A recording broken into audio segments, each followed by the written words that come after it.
Hello, everybody. Hello, good evening, and welcome. Dr. Tabor here. I hope you're having a good day, good night. I hope you're staying warm out there. It is cold. Probably no matter where you're listening in from, it's probably cold out there. But go ahead and tell me hi in the chat. There should be a chat below the video. Say hi where you're from. Vancouver. I guarantee you it's cold there, Lorraine. Where it reached a balmy 34 degrees. Hey, that's not too bad probably for where you're at. I don't think it's hit 34 here in Houston, which is crazy. It's I gotta look real quick. It was like 30 degrees earlier. Um, 29 right now. Um, Sunny and 55 in Atlanta. Wow, Candace, that's pretty cool. Good for you over there. It's all there's roads shut down and everything here in Houston. We had to close early, so I'm glad we're giving this as a online workshop tonight instead of like a in-person workshop at the office. We'd have had to cancel it. But anyways, nevertheless, I'm glad you're all here. I know there's still some more people coming in. I'm going to go ahead and share my screen and get started and get right to the point and share some information I hope you guys will find very helpful. I know many of you who are on all of our workshops, and thank you, by the way, for being here consistently and being on these workshops. It means a lot to me. But I know many of you have probably heard a lot of this content before. Nevertheless, I hope it's valuable to you, and feel free to share it with anybody that you'd like. I'm going to go ahead and start my screen here. And tonight's workshop is called the Spinal Hygiene Challenge, and we'll get into more about why that's the name of the workshop here in just a second. But the key factor, the thing that I want you to just really understand why this workshop is so valuable is because the health of your spine and nervous system is probably the most valuable thing that you can do for your health. It's the biggest return on investment, in my opinion, that you could get on health when you start to do things for your spine and for your nervous system, then because that is the master system of the body. It's so important. In fact, I'm going to read this real quick. The health of your spine is crucial because the spine controls the body's vital functions, or the spinal cord and nerves control all the vital functions. Without a healthy spine, day-to-day activities like walking, getting up, bending over can become extremely difficult. It also plays a key role in organ function and overall health. The spine houses the nerves that transmit sensory information like pressure, touch, cold, warmth, pain, all those sensations to your skin, muscles, joints, and internal organs. Poor spinal health can interrupt sensory responses, uh, disable sensations in certain parts of the body, as well as cause certain severe disabilities. So it's so important to have a healthy spine and nervous system. And before we dive into the workshop and before we get any deeper, just let me introduce myself to those who maybe don't know who I am. And if you just got here, welcome. There is a chat here, so feel free to ask questions or comment along the way. My name is Dr. Tabor Smith. I've been a practicing chiropractor for over 17 years now. I practice with my wife, Dr. Gina, here in Northwest Houston, Texas. I'm the executive producer of an award-winning documentary called A Better Way. Love for you to see that or check that out if you get a chance. The website is abetterwaymovie.com. I teach spinal health and hygiene all over the country, including a course at Life University postgraduate education department called the Certified Spinal Hygienist. So I'm telling you, I know we do workshops and webinars every month, but if there's one that I had to pick that would be my favorite, that I think I would be the best at as far as expertise and experience, it's this webinar right here about spinal health. It's my passion. I'm going to be speaking on this topic in Phoenix next weekend. I speak all over the country on this specific topic to chiropractors, to the public. And so I hope I'll do it justice. I just want you to understand that this nervous system is vital for overall health. And when we look at overall health, When we look at the health of our country, the health of our world, unfortunately, we see more sick people than we've ever seen before. Did you know that 70% of adults across the United States have already been diagnosed with a chronic disease? 70%. And the next generation doesn't look any better. In fact, according to the Children's Health Defense, 54% of children live with at least one chronic health condition, such as diabetes, obesity, asthma, etc. 75% of all deaths in the United States are attributed to just 10 causes, with the top three being heart disease, cancer, and COPD. Those three are accounting for over 50% of all deaths. A third of American children are overweight or obese. And pain affects so many people. It affects more Americans than diabetes, heart disease, and cancer combined. Pain is the most common reason an American, a person, steps foot in our healthcare system is to try to get help with pain. It's the leading cause of disability, and every single day, more than 130 people in the United States die trying to cover up a pain with an opioid. So opioids take 130 people every single day, and that's ongoing. And I know that some of you might say, well, opioid addiction, that's not always, they're not always taking it as pain pills. Some of people are drug addicts and they get addicted. Did you know that 60% of the people addicted to opioids started because they were trying to cover up a pain? So it's serious. There's an epidemic of sick and suffering people. And when you realize what I'm about to show you, what I'm going to show you is possibly the problem or a huge contributing problem to all of this sick and suffering. And it's that most people don't take care of this system, the master controlling system of the body, the nervous system.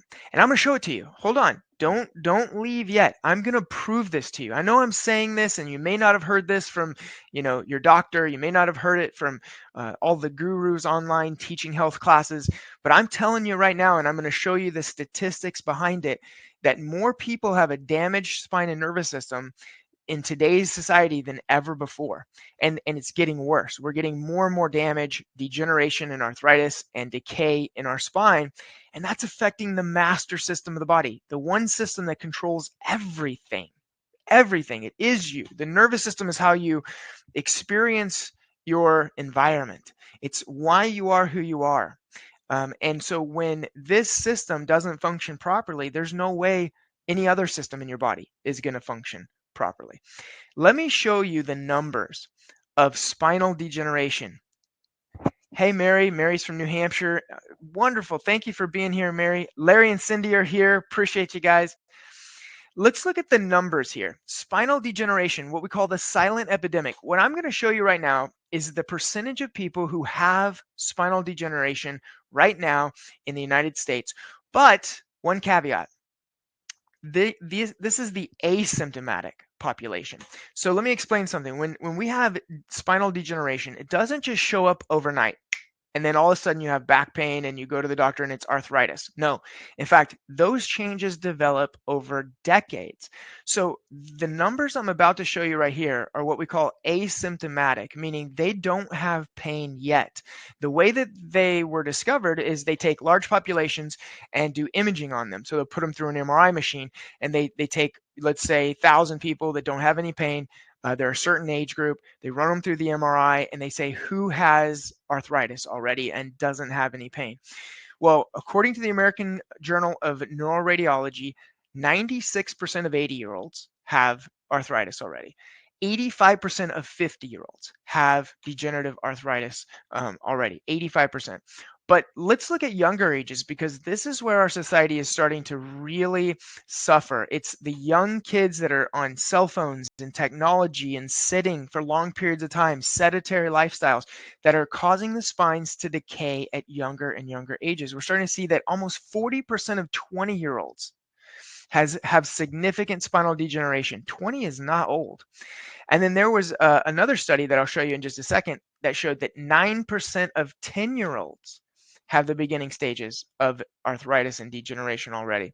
So let's look at these numbers because I didn't make them up. Here's the first study I'm going to share with you: Systemic Literature Review of Imaging Features of Spinal Degeneration in Asymptomatic Populations, meaning populations that don't have any pain. This was a very, very big um, study here. 3,110 asymptomatic individuals, people without pain, were put through this study where they took imaging of them. They showed that the prevalence of disc degeneration in asymptomatic individuals increases from 37% of 20-year-olds to 96% of 80-year-olds. When we look at this study, this was the one from the Chicago Institute for Neurosurgery. They showed that by the age of 50, 85% of the population shows evidence of disc degeneration. The vast majority of these are asymptomatic. Okay, now this study published in the back letter, Scottish researchers took MRI scans of 154 asymptomatic 10-year-olds, and they showed that 9% of them had the beginning stages of arthritis already present. And if you read through this article, these researchers contributed it to sedentary lifestyles, kids being on cell phones and iPads and sitting for hours and hours starts to decay the spine at earlier and earlier ages. So we know we have a big problem when we're seeing all of this arthritis early before people even have pain. But guess what? Eventually, when the spine degenerates enough, it starts to cause pain. And now let's look at the population we call symptomatic arthritis. Symptomatic means these people have pain. If you look at the graph there, by the way, this is a screen capture straight off the CDC's website. This graph shows that people with degeneration in the spine and in other joints, degenerative arthritis, it's increasing in our population. You can see that graph shows that every time they measure, every 5 years, the population with degenerative arthritis continues to grow. In fact, they say that it's getting worse, and they continue and project the graph. They say by 2040, an estimated 78 million adults aged 18 years or older are projected to have doctor-diagnosed arthritis. When you see that term doctor-diagnosed arthritis, think symptomatic arthritis. That's pain. People had a symptom that was bad enough to take them to the doctor, and that's when they got diagnosed with arthritis. So these are the numbers that we talk about, people who actually have pain from degenerative arthritis or degeneration.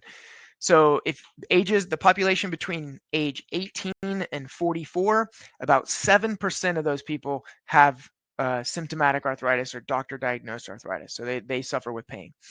In the age group 45 to 64, that's when it jumps up really big. So from 45 to 64, about 30% of that population have symptoms. They go to the doctor, right? And then look at the age over 65 now, 50% of those people have symptomatic arthritis if you're over 65.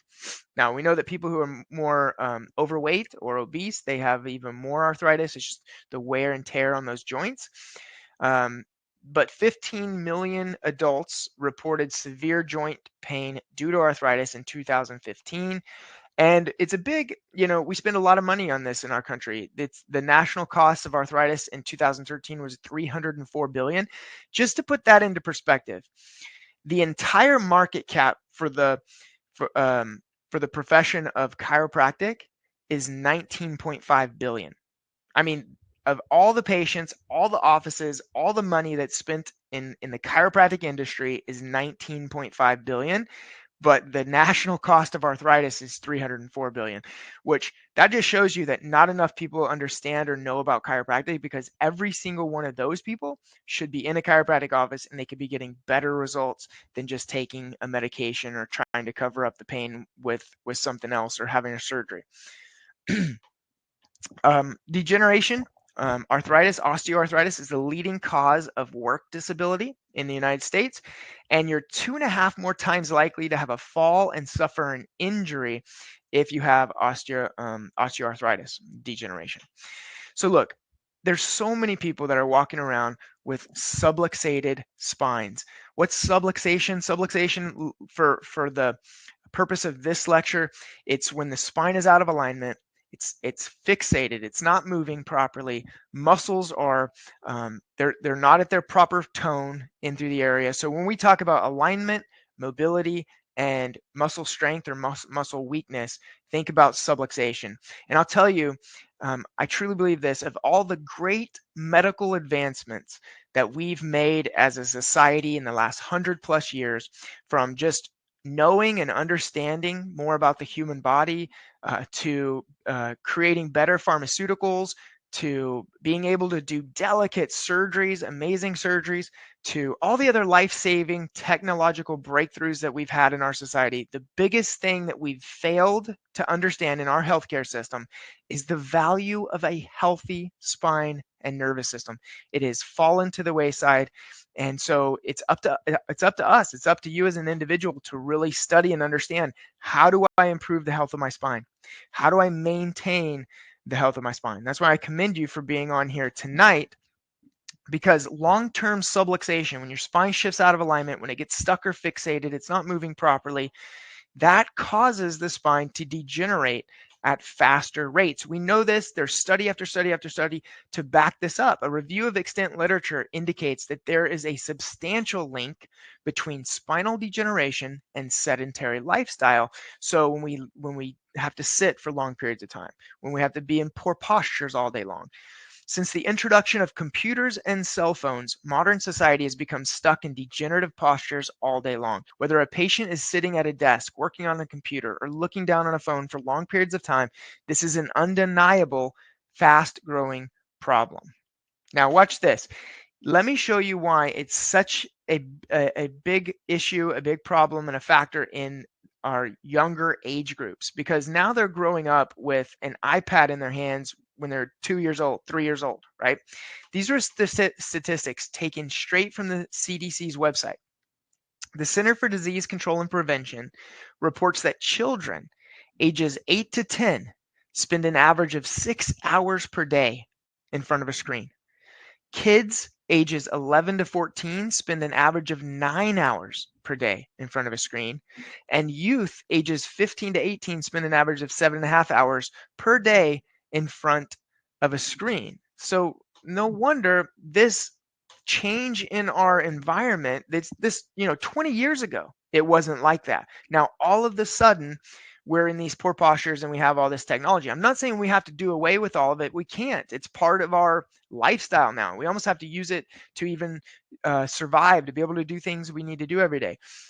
So we're going to have to adjust and be able to implement certain strategies to take care of the spine, while we're also having to be on things like computers and cell phones and this type of technology.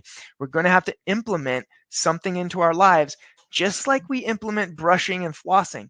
One of the reasons we have to brush and floss and visit a dentist regularly in today's society is because we eat so much sugar in our society. Sugar decays the teeth faster. If you look back 200, 300 years ago, people weren't brushing and flossing all the time. They kept their natural teeth more when all they ate was vegetables. They had almost zero processed sugars in their diet. I mean, the diet made a big difference. Now, in fast forward to today, you're not just going to remove sugar out of everybody's diet. I think it's a great idea. If we could definitely limit sugar, right? But it's a staple that's just not, it's not possible to remove it all. So what we have to do is we have to take care of our teeth and prevent tooth decay by doing certain things every day, by having a dentist on our health team that helps us to maintain good teeth, right? It's the same concept I'm going to share with you today about chiropractic. Is you're going to have to do something more in today's society to take care of your spine, to keep it from degenerating. And just like dentistry has created an ideal concept where you brush and you floss every day and you go to the dentist regularly, we're building that as well around our spine. When we do daily spinal hygiene exercises and we visit a chiropractor regularly, then we can create that ideal strategy for spinal health long term, and making sure that we're preventing as much spinal decay and degeneration as possible. So we actually had to define this word spinal hygiene. If you look in a medical dictionary, it's not in there. Like I said, it's a gaping hole in our healthcare system. It's pushed to the wayside. Nobody is taught how to take care of their spine in today's healthcare system. You have to go to a chiropractor that really understands it, even to be able to get this concept of spinal hygiene. But spinal hygiene is the set of practices associated with preservation of the spine, including maintenance of spinal health, which involves both home spinal care and also regular chiropractic checkups and adjustments. This is what I want you to understand. If I asked you, what is a healthy spine? I would hope that you could say these three things right here. These are the three foundational concepts of spinal hygiene. They're the three foundational concepts of a healthy spine. Number one, that the spine should be in a certain alignment. This is really not debatable. We know that the spine should be straight from the front and it should have natural curves from the side. You can open any anatomy book in the world. It will use that diagram from the spine being straight from the front and having natural curves from the side. In fact, this goes all the way back to Leonardo da Vinci. He was one of the first people to ever dissect cadavers and draw the different organs. And when he drew the spine, you can look back in his notes, he drew the spine straight from the front, natural curves from the side, the exact same diagram we use in every anatomy book taught in every institution across the country. So the spine should be in a certain alignment. Yes, I know there are other factors, things that happen. People have scoliosis, they have curves, they have misalignments. I get it. And we want to improve those as much as possible. Sometimes there's a limit to what we can improve. But ideally, there would be a perfect alignment to the spine that would improve and maximize the function of the nervous system that the spine houses. Hope that makes sense. Number two, the spine should move through a full range of motion. So symmetrically, it should move forward and back. It should bend laterally, side to side, and it should rotate to both sides. So forward and back, side to side, and rotation. And again, this is not debatable. There's just thousands and thousands of studies that show what normal range of motion of the spine is. And then number three, a healthy spine should have muscles around it that are strong and fit and balanced. And we see so many times when patients come in the office, their spine's out of alignment, it's stuck, it's not moving properly, and the muscle tone is off. One side's super tight, the other side's too relaxed, right? And so that muscle tone, that muscle strength, that muscle fitness, it matters. It does. So to put all of this in three very easy words, I would say alignment, motion, and strength. If we can maintain alignment, motion, and strength of the spine, then we can maintain a healthy spine and at least limit the rate of degeneration. So we can slow the rate of decay. We can prevent some of the degeneration and decay from happening when we're maintaining these three areas of spinal health. So let me introduce to you our spinal hygiene kit. I know many of you already have this. I'll explain to you why it's designed to be very simple, but also very effective when it comes to maintaining those three areas of the spine: alignment, motion, and strength. Um, its effectiveness lies in the fact that we know what areas of the spine degenerate the most often in the most common. We've seen thousands of x-rays in my offices alone, but also in the offices of the hundreds of chiropractors that I travel and speak with at seminars and get to work with. And so we know that there are two areas of the spine that are most commonly degenerated. These two areas degenerate faster than any other areas in our society today because of these two degenerative postures. The most common degenerative postures we see are number one, head forward posture. So if you're walking down the side, the sidewalk, or you're walking around in anywhere out in public, look at people. You'll see when their head sticks way out forward, that person most likely has or is developing degenerative arthritis at C5. That's the base or the lower part of the neck. It might be C5, C6, C4, C5, C6, but basically it's in that area where we see loss of disc height and we see bone spurs that start to build into the front of the disc. Very, very common. The other really common area where we see degeneration is down in the low back at L5. And that's because we have to sit longer than we've ever had to sit as a society, as a human being. Like we have to sit, to drive, we have to sit during school, we have to sit at work most times. We're just sedentary, and sitting limits the amount of movement in the discs. So if you don't get movement in those discs, you don't get pumping of nutrients in, waste material out, and it's the most likely area to decrease in disc height. And that's why on x-ray we see most commonly degenerative arthritis down at L5. So base of the neck and base of the low back, most common. These exercises are designed to help us prevent that from happening. These are what we call the 4 core spinal hygiene exercises. It's what we recommend to all of our patients, and I recommend that you do on a daily basis between your chiropractic adjustments. Now, let me show you specifically what each one of these exercises is for and why it's so important that we do it. Number one, this one speaks for itself, range of motion stretches. Like I said earlier, your spine moves through 3 planes of motion. It will go forward and back, it will go side to side, and it will rotate. Well, in this first exercise, we want to take our spine to the end range of motion in each one of those planes, hold it for at least 10 seconds, and stretch. That helps us maintain mobility or motion between our chiropractic visits. The second exercise that you see there, spinal molding, we have these spinal molding rolls. I'm not sure if you can see my little picture down there at the bottom, but in our office, we have these specially made, these spinal molding rolls, and we have patients place one underneath the curve of the neck, one underneath the curve of the low back, and lay on them before they go to sleep at night.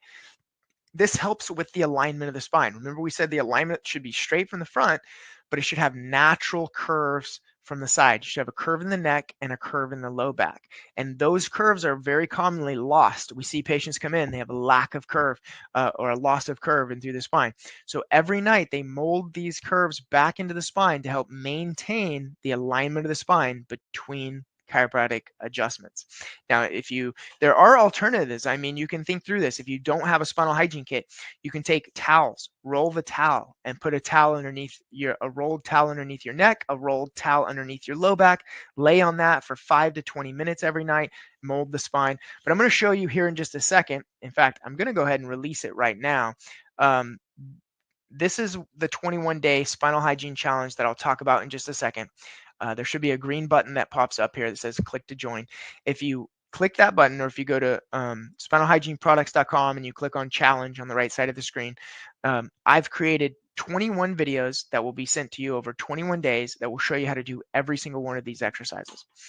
The third exercise here is resistance band. The reason this one's important is because, like I said, the most degenerative posture in the world is head forward posture. We see more degeneration in the base of the neck than we see in almost any other place in the spine.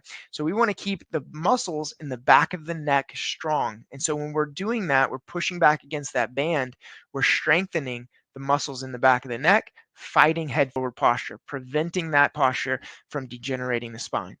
And then the last one there is the wobble disc exercise. And this wobble disc is where people will sit on this disc and they will literally wobble. So forward and back, side to side, and then around in rotations to each side. So just like we do our range of motion, but with the wobble disc, our goal is to get movement in the discs. A fun fact about disc health is that once you go through puberty, you lose most of the blood flow to the discs of your spine. So after puberty, the only way that this disc in your spine are able to maintain their height and stay healthy is if they are moving, because of something we call imbibition. Imbibition is moving of the pumping of fluid in and out of that disc, and with pumping of fluid and movement, that brings nutrients in and waste materials out. When that disc stops moving, it gets fixated, it gets stuck. It's no longer getting nutrients in, waste material out. It starts to dehydrate and degenerate. So this wobble disc exercise is designed to help prevent that other most degenerative area down in the lower back at L5.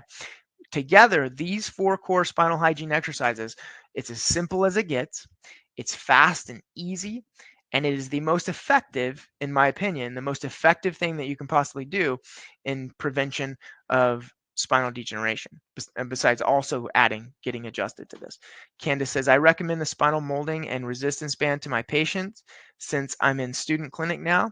My doc was impressed because no student intern recommends that. Nice, Candace. Very good. Thank you for that. And thanks for posting that comment. That's awesome. Okay, so how do you do these exercises? When should you do these exercises? Well, it's going to be all laid out for you in the 21-day spinal hygiene challenge link that you see there. But also, here's what we want. We want to do, just like we brush our teeth, we want to do range of motion in the morning because that's when we're the stiffest when we wake up after you've been laying in one spot for 8 hours or however long you sleep. You get up, of course, you're going to be stiffer. So we're going to do our range of motion stretch to get mobility into that spine.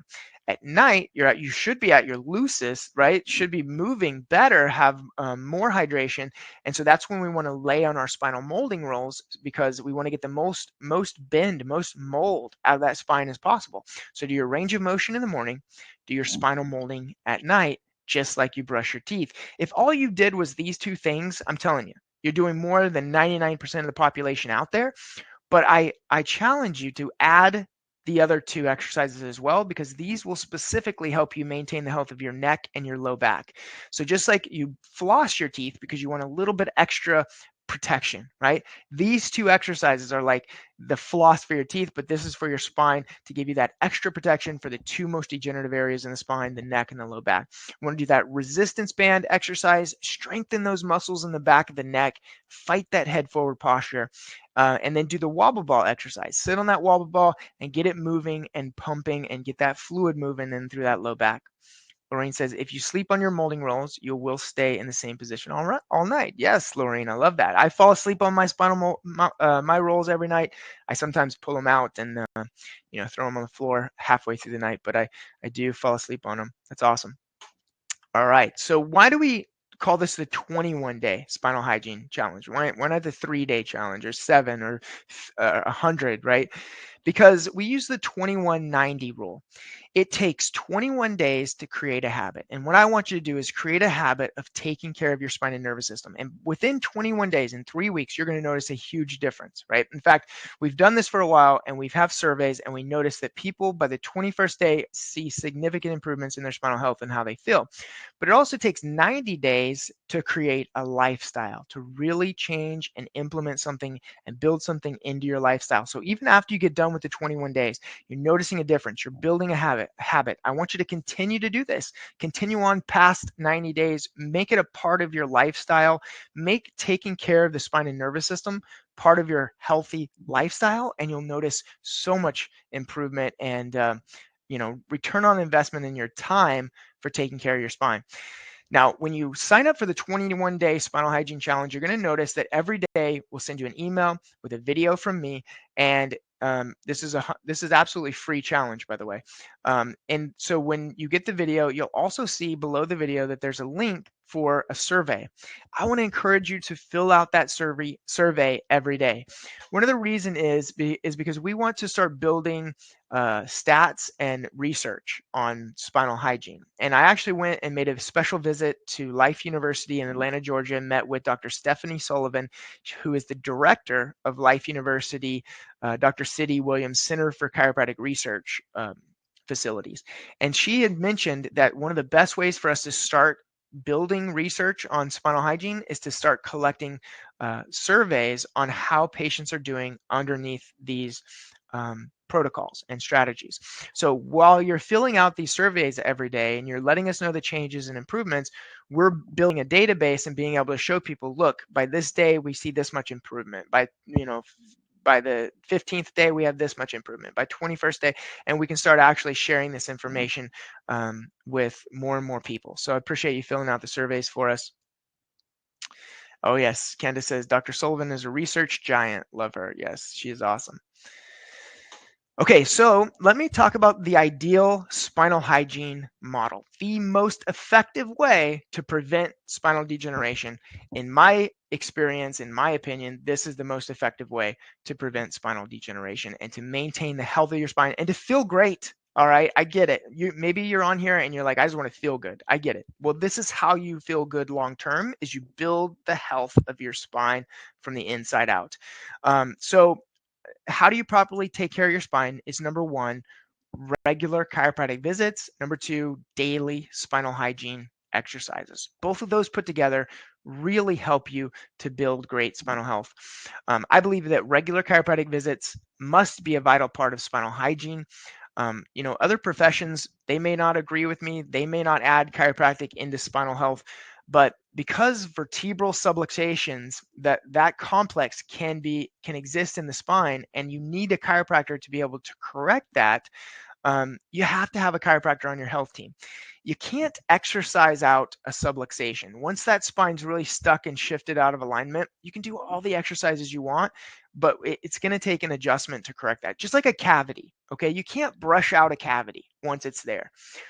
But when the dentist can help you correct that cavity and then give you the recommendations like brushing and flossing to help maintain your healthier teeth after that and prevent the cavities from then on. Hope that makes sense. So the reason I recommend personally, and this is my office's, but I recommend either a weekly, which I think is ideal, a weekly checkup at a chiropractic office. So you're getting a weekly adjustment, or twice a month.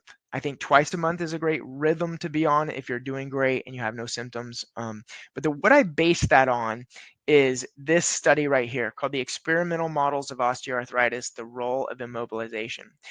Dr. T. Vitamin, he showed that rabbits whose joints were immobilized over 2 weeks started to develop adhesions in those joints, and that those adhesions eventually progressed into degeneration, like calcification and arthritis.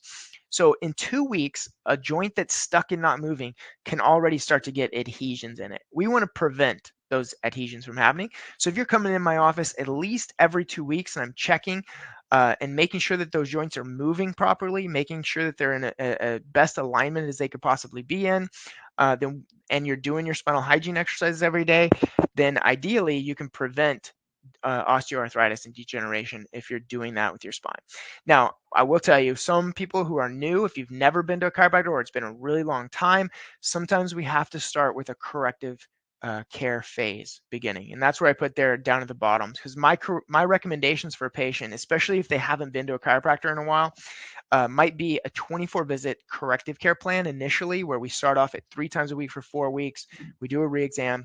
We drop to 2 times a week for 6 weeks. We do another re-exam with x-rays, so we can actually see that we've improved those x-rays as much as possible. Then we move into our weekly wellness plan, like once a week or twice a month. So those, just in my experience, in my studies of researching spinal health, this is how I would say you could take care of your spine, is to make sure you get it in as best alignment as possible. Make sure you maintain it doing your spinal hygiene exercises every day, and make sure you have a chiropractor that you're going to regularly for checkups so that they can check you for subluxation and be able to adjust you and help you correct that. The last thing that I want to leave you with, a lot of you who, especially if you're patients in my office, you might recognize this picture right here. This is an adjustment bay in my office. Those two posters are in every adjusting bay in our office, and that's because the poster on the right is the spinal hygiene exercises. So when you get off the table, you can see them right there. Those are the exercises you're supposed to be doing. That other poster over there, that's what we call the three-legged stool of results. If you want to get the best results in our office, this is how you do it. Number one, you make your adjustments in rhythm. So I don't care, even if you're just going 2 times a month, try to get in rhythm. Try to go every, like say it's on the 1st and the 15th. Try to get your body in that rhythm. If you're going 3 times a week, say it's Monday, Wednesday, Thursday, but do that every week. I find that your body heals in rhythm. Going to the gym, getting, exercising, eating, all of that. The body heals in rhythm. I always tell patients, don't miss a visit. And if you do have to reschedule a visit, make sure you schedule it as soon as possible after that visit was scheduled, so that we don't have big gaps in your adjustments. The body heals in rhythm. Number two, breaking bad habits. This is important too, because even a little change in your habit, you improving a habit, breaking that bad habit, can make a big difference in how your adjustments hold and how your spinal hygiene exercises work. What do I mean by bad habits? Well, everybody's looking down at their cell phones all day long. Hold it up here like this. Be conscious about it. If you're sitting in front of a computer and you've got to sit there for hours and hours, Get up every 45 minutes or an hour and do a spinal hygiene exercise, right? Break that bad habit of sitting there for 5 hours straight. Um, if you're driving, make sure that you have good posture when you're driving. You're not leaning on the center console one way or the other. Those little bad habits, when you start to even just be conscious about them and break them a little bit, they make a big difference, especially if you're implementing things like chiropractic adjustments and spinal hygiene exercises. And that's the last one, that last circle there, that's your spinal hygiene exercises. So many people, neglect their spine. They don't do anything to take care of it, and then they wonder why their body doesn't function like it's supposed to. It's because the master system of the body is the nervous system, and your spine houses that nervous system. So if we start taking care of the spine, guarantee you're going to notice big differences in your health. So that's all I have for you tonight. I really appreciate it. I'm on a mission to create a greater awareness of lifetime spinal health and hygiene in our world. I believe together we can reduce the devastating effects of spinal degeneration that's so growing and so prevalent in our society today. I believe there is a better way, and that is chiropractic and spinal hygiene is a better way to stay healthy than not taking care of the spine. So if you go to spinalhygieneproducts.com/21-day-challenge, or just click that green button that I popped up on here, you'll see that link. You'll be able to enter your email and you can start the 21-day spinal hygiene challenge. Thank you all so much for being on tonight. I appreciate it. You've been awesome. Thank you for all the comments. And I hope you guys have a wonderful rest of your night. Stay warm out there. We'll see you soon. Bye.